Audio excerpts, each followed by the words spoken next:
How do, how do? I've got another Christmas themed fun one for you. It's we're going to be looking at the Galli, the Castrati, and their relationship with the Pinecone. The Pinecone tying in nicely to our Christmas at the moment. I'm currently sat in front of a pine tree with baubles on it, which supposedly back in the day, instead of baubles, you'd have had apples representing the Garden of Eden tree, the apple that Eve ate. From then on, I mean, the pine cone was taken from the pine tree as it's an evergreen representing everlasting life. So back in even the pagan days, imagine they're picking up pine cones. That represents something, it knows something. Going forward into the pineal gland, which is all essentially your third eye in your brain, which we don't tend to use too much anymore, but a very similar structure to a pine cone, which the Egyptians seem to pick up on. The very bottom of a pine cone looking like the Eye of Horus, if you check that out. The pineal gland itself, when you take a slice of the brain down the middle, looks like the Eye of Horus as is, which of course the Egyptians would have known, as they were well into taking people apart before they put them in their tombs. And that's it, that's where we'll start. Hopefully all of this comes up, all of those quick bursts come up in this show. It's a quick one I've thrown together because it's just a quiet day and we're doing all right. So we're going to start with... Oh, let's come back over here. We're not going to start. We're going to start with... Right, straight into Rome. This is old Rome. This is where the pine cone thing's going to start us off. This is before St. Peter's Basilica's even there. The big dome isn't there. Looks like this is it St. Peter's courtyard though? Is there. So there's the courtyard just here. And in there is this pine cone statue, bronze, massive pine cone in its own like awning, whatever the fancy word is for that, leading up to what is now St. Peter's Basilica. So that's like the courtyard of old St. Peter's, Rome. There we go, apparently drawn in 1891. So it's got the frontage, very different idea to this one, which is again not quite when the basilica's finished, but you can see the dome isn't there yet, but it's on its way. I'm not sure what the story is in this picture, but if you watch my previous video on Worcester and Star Forts, you'll find this one quite interesting. I think this is the castle that's currently in Rome now by the river, is it Tiber? So that's there now. It's attributed in its own way in history. I'm not sure where they've put it at the moment. But it obviously settles into the current narrative that we've been told. But again, if you go back to the last video on Star Forts, you'll understand that there's probably much more to this. As you can see, this water is even running around the basilica in a Star Fort-like fashion.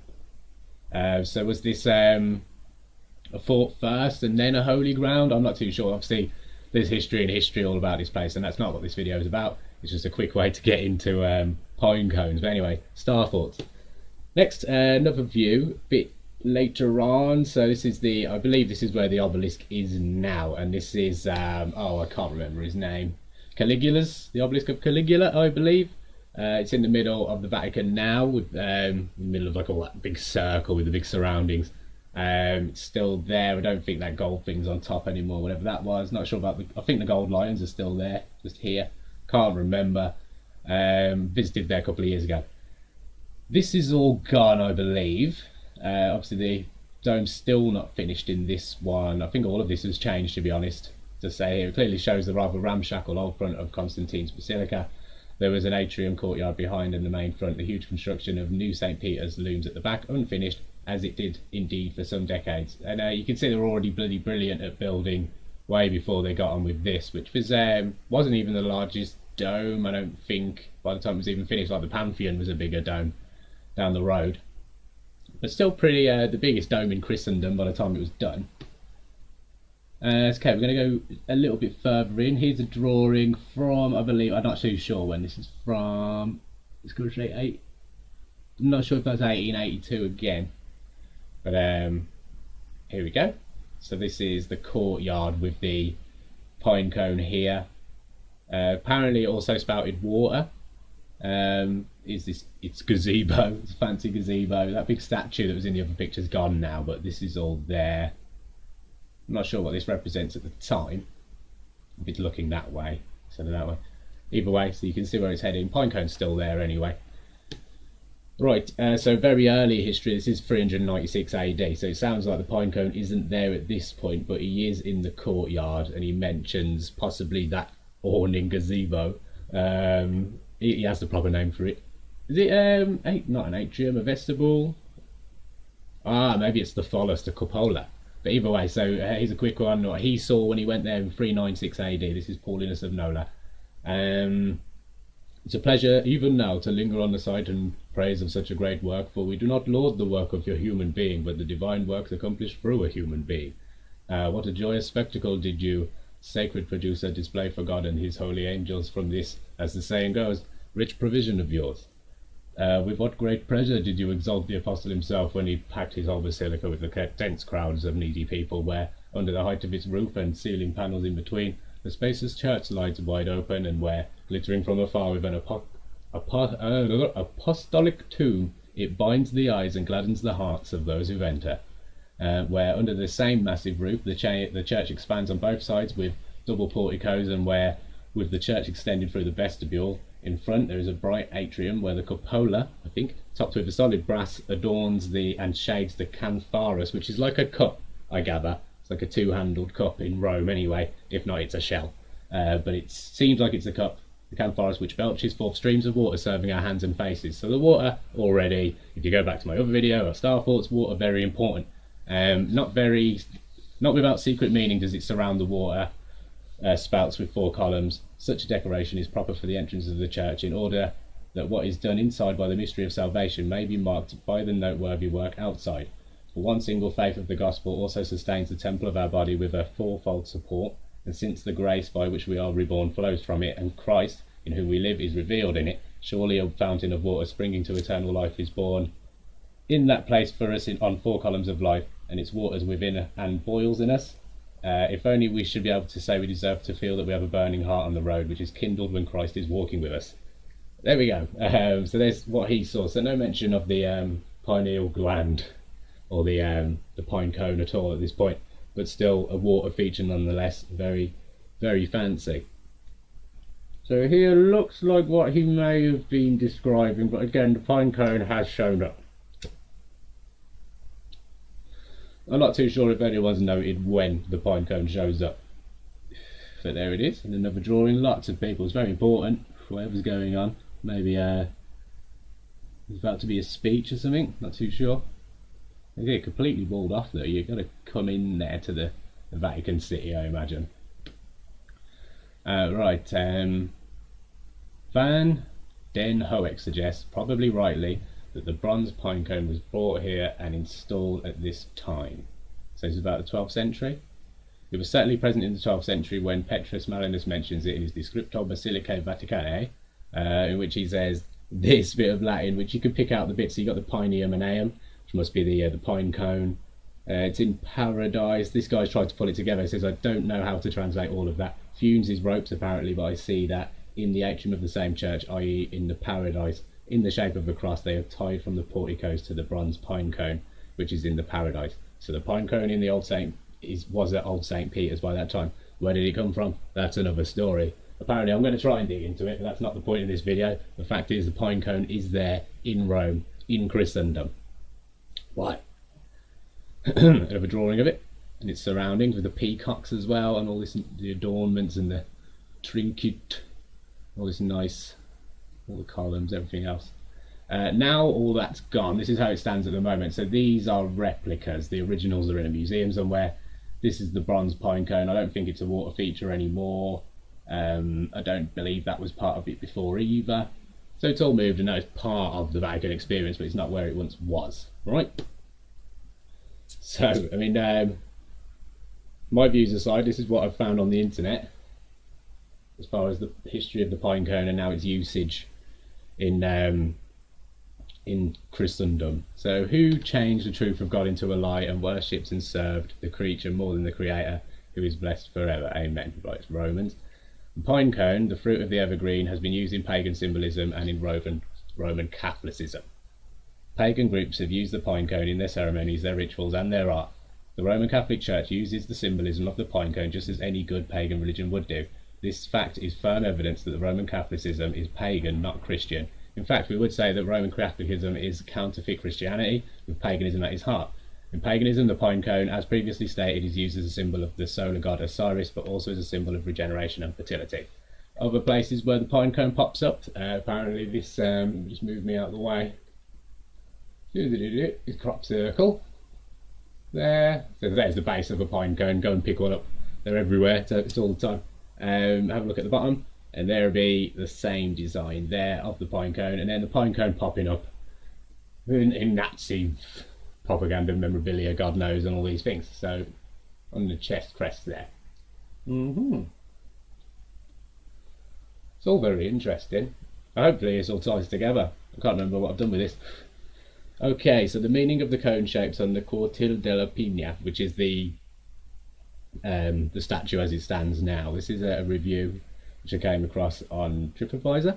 So who was walking through the Museo di Clementio, you find a courtyard called the Cortil della Pina. Beyond is the main entrance of its library and the entrance of the secret archives of the Vatican. The entire courtyard is the roof of the archives, which, for safety reasons, can withstand a nuclear attack. Right, so this pine cone's on the roof of the archives. The pine cone in the middle represents the pagan symbol of fertility associated with the pagan and ancient Israeli god Baal and the cult of the goddess Cybele. It's said to symbolise the pineal gland inside our brains. The shape of the papal tiara is based on it. According to an old Christian tradition, the pine cone symbolises the testicles of those men offering themselves to be priests in the cults dedicated to Cybele, a female goddess. Cybele was worshipped as a goddess of fertility, the mother of Alma Mater. Significant is that the Pope Celestine wanted to abolish the papal tiara, but he was prevented by his successor, Pope Boniface XIII. The man who wrote the Unam Sanctam, which means a Holy Catholic and Apostolic Church. In this papal bull, he claimed mankind to be property of church and state. This is Boniface XIII, right? Just I don't know if you're with the numbers, but no surprises there. In all her aspects, Roman, Greek and Oriental, the Great Mother was characterised by essentially the same qualities. Most prominent among them was the universal motherhood. She was the great parent not only of gods, but of also the human beings and beasts. She was called the Mountain Mother. This is Cybele. And the special emphasis was placed on her maternity over wild nature. This was manifested by the orgiastic character of her worship. Oh, orgiastic. Don't know if that's organ or anything like that. Her mythical attendants, the Corybantes, were wild, half-demonic beings. Her priests, the Galli, they castrated themselves on entering her service. The self-mutilation was justified by the myth that her lover, the fertility god Attis, had emasculated himself under a pine tree where he bled to death. At Cybele's annual festival, March 15th to 27th, a pine tree was cut and brought to her shrine, where it was honoured as a god and adorned with violets, considered to have sprung from the blood of Attis. Violet, again, another lot of purple and stuff in the recent narrative. If you want to pick up on that, ask me more. On the March 24th, the Day of Blood, her chief priest, the Archigallus, drew blood from his arms and offered it to her, and to the music of cymbals, drums and flutes, whilst the lower clergy, they whirled madly and slashed themselves to bespatter the altar and sacred pine with their blood. On March 27th, a silver statue of the goddess with the sacred stone set in his head was borne in procession and bathed in the Almo, a tributary of the Tiber River. Whilst I was reading that, sorry, I was going off track there, because this Day of Blood thing is ringing a bell on something else that I've done, where they walk a cloth of blood around a city not too far. I think it's Bruges, but we'll have a look at that. I'm sure that was March 27th. Apparently this is just something that was representing the Galli and those Corybantes dancing with their crazy tools and their instruments and their heads under there, and I'm not too sure what's going on. Pipes. I mean, this guy's a faun. Just have a look there. There he is. I'll leave me over here. And something about uni. I don't know. He's wearing a. Oh God. He's wearing that cap. Hang on. Oh wow. Right. He's wearing that kind of uni cap thing. He's handing the kids over to someone. Is that the goddess Cybele? She's the mother, fertility, mother of everything. I don't know. Anyway, I'll go over here. Right, so the Galli, I'm going to have to get out of the way. I'm right in the bloody way. 1 second. I have to get smaller. Right, so the Galli, as described above, you can see the picture on the right. The Galli were men who dressed and looked like women. We'll get to those. Right, and obviously we're in a big LGBT massive thing at the moment. It's top of the, not the agenda, but it's definitely top of the list as far as many things go at the moment. So you've got, as described above, so you can see, whilst the others play flute and they get into a trance, the young priest gets naked, screams and runs into the middle of the circle of priests, where he grabs a sword and castrates himself immediately. Apparently you'll bleed to death doing this, and it might not have happened, but this is the account. Then he runs through town holding his manly parts, and then throws them through a random window, and out of that house he shall receive his clothing and jewellery. That's what you get up to before PlayStation. Right, so the Galli, singular Gallus, they're priests. They are often temple attendants or wandering mendicants of the ancient Asiatic deity, the great mother of the gods, known as Cybele or Agdistis in Greek and Latin literature. The Galli were eunuchs attired in female garb with long hair fragrant with ointment. Together with priestesses, they celebrated the Great Mother's rites with wild music and dancing until their frenzied excitement found its culmination in self-scourging, self-laceration or exhaustion. Self-emasculation by candidates for the priesthood sometimes accompanied this delirium of worship. The name Galli may be Phrygian from the two streams called Gallus, both tributaries of the Sangarius, now the Sakarya River, the waters of which were said to inspire religious frenzy. The earliest surviving references of the Galli come from Greek anthology, a 10th century compilation of earlier material where several epigrams mention or clearly allude to their castrated state. They are often referred to as she. This is a thing we're going through now, obviously all the pronouns or whatever's going on, everyone not knowing what gender we are and all the confusion there and all the new learning we've been told to take on board as far as the media goes. There's a lot to learn apparently. There's much more than men and women now, and it looks like there always was. So the fault that we are ignorant to it now is probably not our fault. It's all been taken from us again in the past, and now you get punished for it again, and we'll all learn again, and then it'll all fall again, and it just keeps going. As your mum will say, everything repeats itself, even the way people dress. So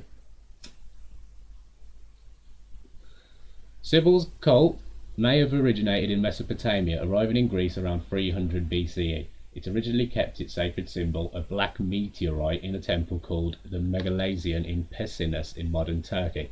In 204 BCE, when the Senate officially adopted Cybele as its state goddess, the cult brought the meteorite by boat to Pergamon, and then to the gates of Rome, and it was ceremonially brought into the city.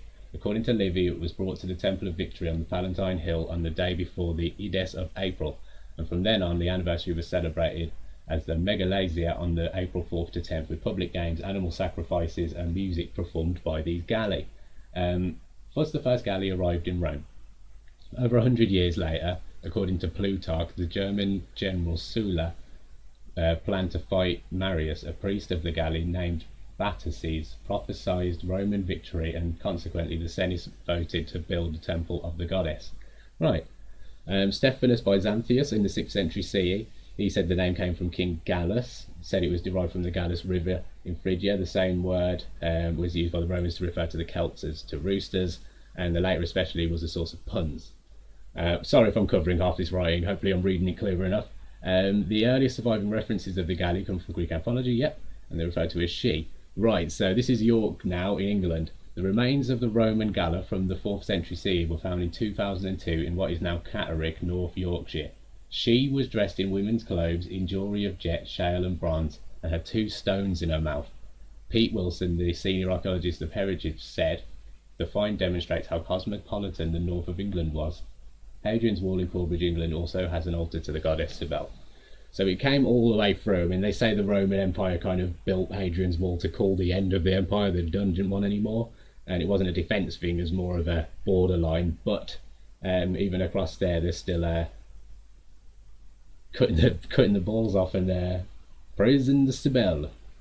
The signs of their office have been described as a type of crown, possibly a laurel wreath. The laurel wreath, obviously, you can see around pretty much everything throughout religion, even the I believe it's around the World Health Organization logo. And as well as a golden bracelet known as an occubus. They generally wore women's clothing, often yellow, and a turban, pendants and earrings. They bleached their hair and wore it long, and they wore heavy makeup. They wandered around with followers, begging for charity, in return for which they were prepared to tell fortunes. The Galli castrated themselves during an ecstatic celebration called the Dies Sanguinis, or the Day of Blood, which took place on March 24th. On this day, the morning for Attis, they ran around wildly and dishevelled, and they performed dances to the music of pipes and tambourines, and in ecstasy flogged themselves until they bled. It was followed by a day of feasting and rest. A sacred feast was part of the initiation ritual. A Christian, Firmus Maternus, a Christian who objected to other religions, revealed a password of his former cult. I have eaten from the timbrel, I have drunk from the cymbal, I am become an initiate of Attis. The Eleusinian mysteries, reported by Clement of Alexandria, include a similar formula.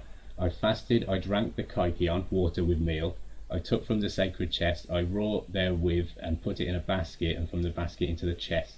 Clement also reported carrying a vessel into the kernos and entering the pastos or marriage chamber. Hopefully that's gone in. I don't know if I'm getting these words right, but here we go. We have a statue, an engraving, of a galley, and all the symbols that were just described. So you've got your cymbals, the drums, the pipes, the trinkets, the turban, the crown. It's all there, but that's a man. Remember, that's a man. These are trans priests back in the 4th century, at least, and before that, obviously before that, went back to 200 BC at least. So the whole trans thing is not new at all. So laws and taboos. The Archigallus was a Roman, so this is the head Gallus, was a Roman citizen who was also employed by the Roman state, and therefore walked a narrow line, preserving cult traditions whilst not violating Roman religious prohibitions. Some argue that the Archigallus was never a eunuch, as all citizens of Rome are forbidden from castration. This prohibition suggests that the original Galli were either Asian or slaves. Claudius, however, lifted the ban on castration, and the guy after him, Domitian, subsequently reaffirmed it. So he let it go. Claudius, we're going to have a look at. He's the guy who let this all go for a bit, whilst it all took off, and then straight away it was shut down again. So we'll have to have a look in what else he let slip through the net during that time, and if they were good or bad. Interpretation. So Shelley Hales wrote, Greek and Roman literature consistently reinforces the sexual and racial differences of eunuchs by stressing how different they look. They were presented as wearing bright clothes, heavy jewellery, makeup, and sporting bleached or crimped hair. Because the Galli castrated themselves and wore women's clothing, accessories and makeup, some modern scholars have interpreted them as transgender. Firmicus Maternus says they are not men, they want to pass as women. He elaborated, animated by some form of reverential feeling, they actually have made this element into a woman, for because air is an intermediary between the sea and sky, they honour it through priests who have womanish voices, which brings me on to the castrati. We've got a little bit more, but so don't forget about the high voiced people. We've got a little bit more on priesthood here. So we've got this is just going to other forms of eunuch priests that don't just celebrate Cybele. So there's other groups during the Roman era. So the others, they worship Altargatis, similar to the Galli priests of Cybele. At the shrine of Heropolis, founded by Semiramis, eunuch priests serve the image of a fish-tailed woman. This is her, just under me. Rituals of the goddess were accompanied by flute playing and rattle shaking, and in one rite they castrate themselves to become cross-dressing priests at the temple, and therefore perform tasks usually done by women.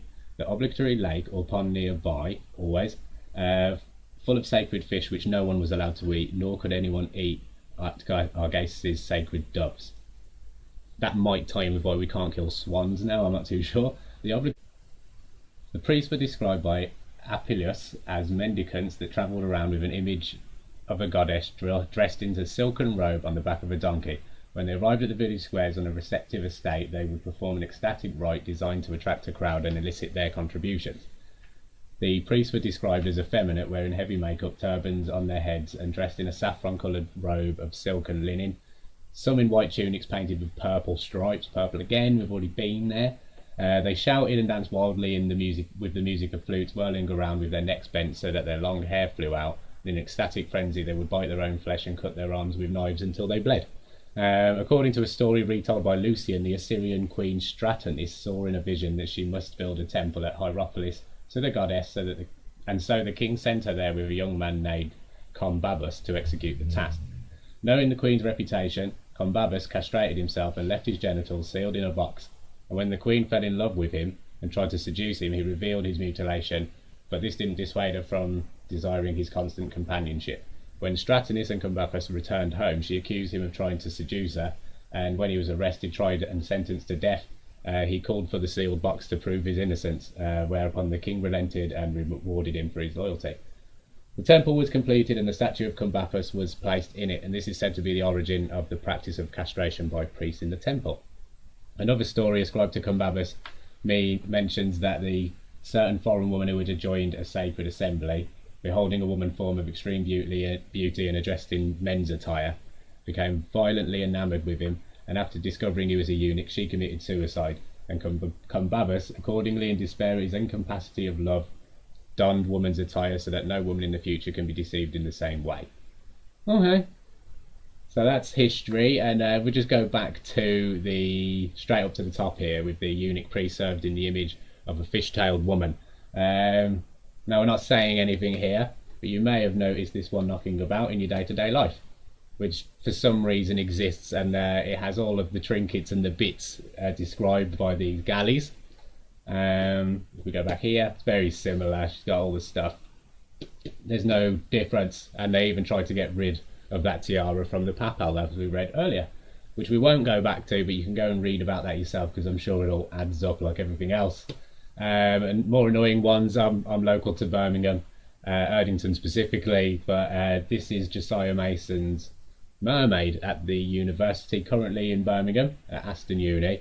There's no real reason why he uses the mermaid symbol so much, but it's plastered everywhere, including his old almshouses and university guild students. They all wear the mermaid with the mirror and the comb for no particular reason, apart from he kind of just decided to make his own heraldic crest, and he kind of remembered seeing a mermaid on the window of a pub potentially, or maybe at a church, or maybe it was a little metal thing on the side of his granddad's house. You can't really remember, but it's not important.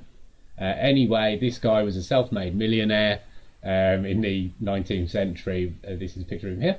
He's usually depicted much more better than that. He looks like trash, but I preferred it. And with the money which he made with the manufacture of pen nibs, he founded an orphanage and the almshouses in Erdington, which held nearly close to 1,000 children by the end of the 1960s. That was still knocking around. It started as a house for about 15 women on Station Road, and then it just got bigger with the money, and then orphanages and universities started popping around everywhere under his name. I'm sure there's nothing to it though. Back to the Galli. Here's a few of the eunuchs. These seem to be from the Ottoman Empire. So not as frizzy and long-haired, bleachy haired as described, but very colourful and pretty. Queer is probably the right word at this point, isn't it? So we've got non-castrated eunuchs also to bear in mind here. The term eunuch has sometimes figuratively been used for the wide range of men who are seen to be physically unable to procreate. Hippocrates describes the Scythians as being afflicted with high rates of erectile dysfunction, and thus the most euconoid of all nations. We will go into the Scythians. They seem like they were actually the nicest, some of the nicest people who had it together. Old civilizations kind of in northern Russia somewhere. But they were interesting, which then brings us on to the slightly more modern idea of castrato singing. And the idea here is if you cut a kid's balls off before he's 13 or whatever, his voice won't go down because he won't have the testosterone to do that, so his vocal cords stay small and you just get big fat men with really high voices. And you can dress them up as women if you want, you can do anything you want with them. But just be aware that this is deep in, obviously, the Vatican. We've already been there, we've proven that, so this goes right back to Roman times, pre-Roman times. It's nothing new here. But the last practice here was 1861, the last guy died, who was supposedly the last proper castrati that was castrated for his voice, because like we heard before, people with high voices were regarded more in that goddesses world, because they filled the air between the land and the air with their high voices. They preferred it. Right, so the eunuchs castrated before puberty were also valued and trained in several cultures for their exceptional voices, which retained a childlike and otherworldly flexibility and treble pitch. Such eunuchs were known as the castrati, as another obviously Latin kind of thing going down. As women were sometimes forbidden to sing in church, their place was taken by these men with the balls chopped off. Castrati became very popular in the 18th century opera seria. The practice known as castratism remained popular until the 18th century and is known into the 19th century. The last famous Italian castrato, just Italian, so I guess that's not really worldwide, was Giovanni Velluti, who died in 1861. The sole existing sound recording of this singer documents the voice of Alessandro Morci, the last eunuch in the Sistine Chapel Choir, who died in 1922. I think that's the one, yeah, that Moreschi guy. We have that recording on the YouTubes. Who's that? Was that the Mustafa bloke? Who was this one? He was one. Castrati singer composer. He was 1829 to 1912, so 20th century. But we'll skip that. There you go. Right, we'll get to Sam Smith in a moment, and it's quite nice that he's wearing crosses for this picture. I didn't even notice, but that will help. But let's listen to some real castrati singing to freak ourselves out for a second, and then we'll return to the slideshow. Da, da, da, da, da. Oh God, it gets worse, but we'll do this first. So this is someone who's had their balls chopped off before they were hit puberty, and then they retained their voice. I don't think he's that old there. I think he's only like 29, 34. It's creepy as shit. Enjoy. I'm going to chill out for a second.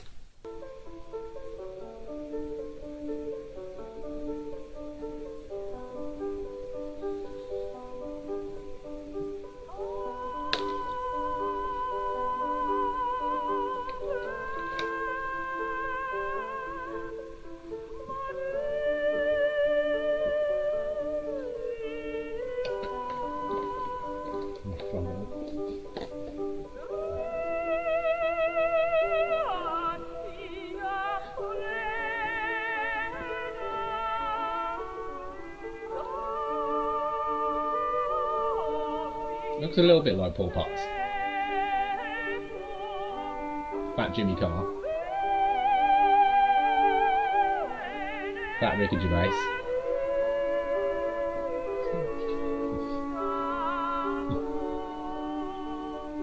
Oh, we haven't even got to Ricky Gervais.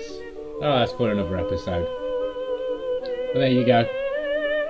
That's a man singing Eva Maria. Lovely. Go and listen to that yourself. That's probably copyrighted the entire video now, but it was worth it. So back to our boy. This literally brings us to present day, unfortunately, which it always was, because everything repeats itself. We've been there. We've talked about that. So now we're at a place where LGBT is front and foremost one of the top agendas, obviously going on at the moment. Sam Smith starting off as the kind of fat, podgy kid, Paul Potts-esque, and then a few years later disappears off the scene and returns looking glorious.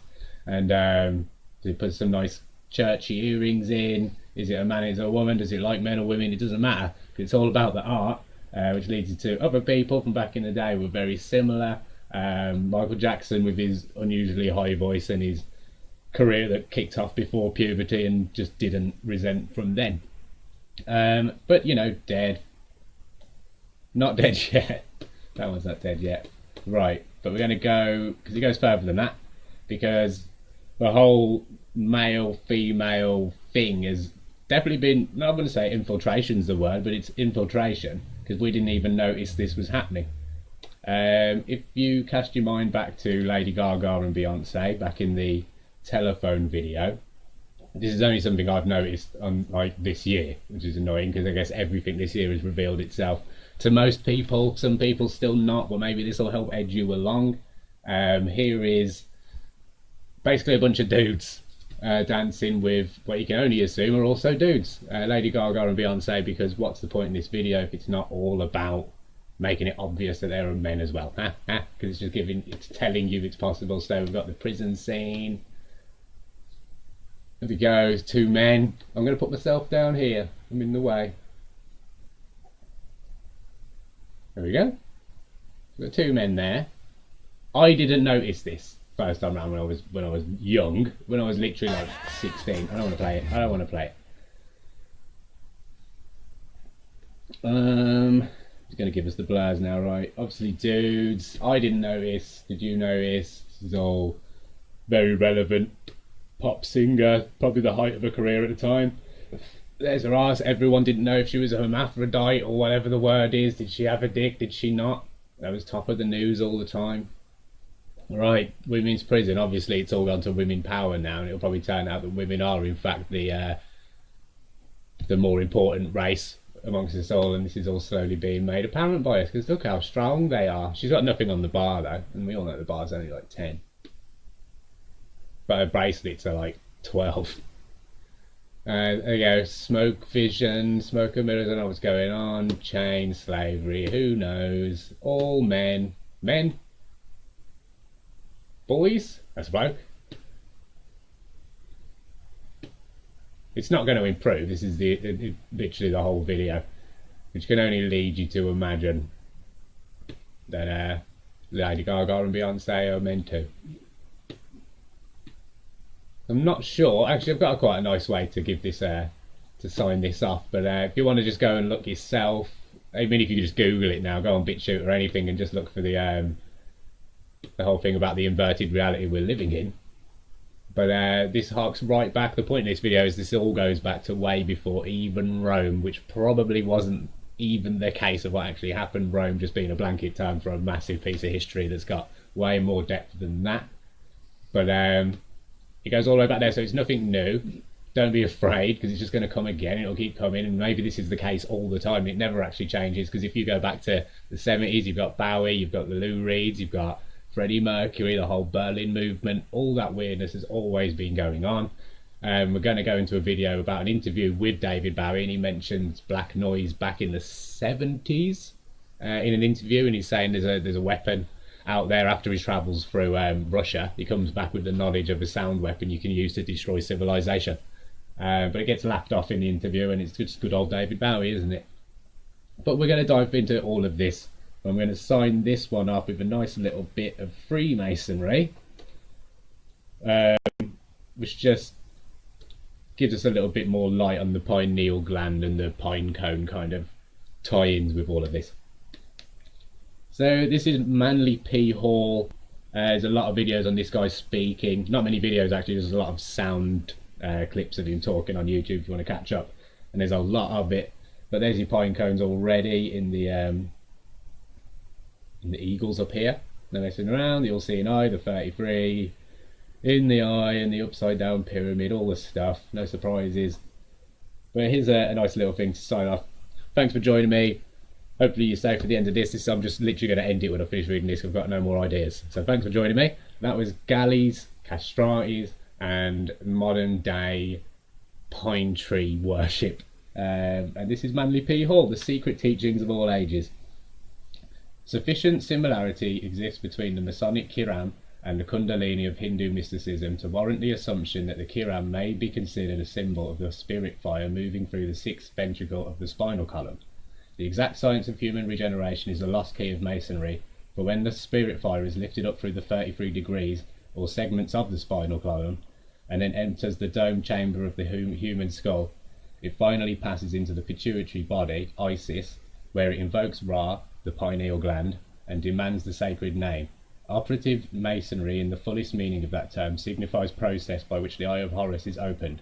E.A. Wallace Budge has noted that in some papyri, the papyrus writers, where's papyri? Yeah, illustrating the entrance of the souls of the dead into the judgment hall of Osiris, the deceased person has a pine cone attached to the crown of his head.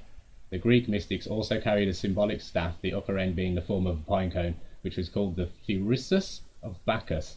In the human brain is a tiny gland called the pineal body, which is the sacred eye of the ancients and corresponds to the third eye of the Cyclops. Little is known concerning the function of the pineal body, which Descartes suggested, more wisely than he knew, might be the abode of the spirit of man. As its name signifies, the pineal gland is the sacred pine cone in man, the eye single which cannot be reopened until Kiram, the spirit fire, is raised through the sacred seals which are called the 7 churches in Asia. Take what you want from that. Sorry I was in the way of the bottom. I'll move meat and you can pause it and have a little read if you missed any of it. But there you go. All the way back to ancient Egypt, which could be 40,000 years ago, who bloody knows now. This whole LGBT thing is just part of the ride. Get used to it. Have a nice time and join me on the next one. Thank you very much for joining.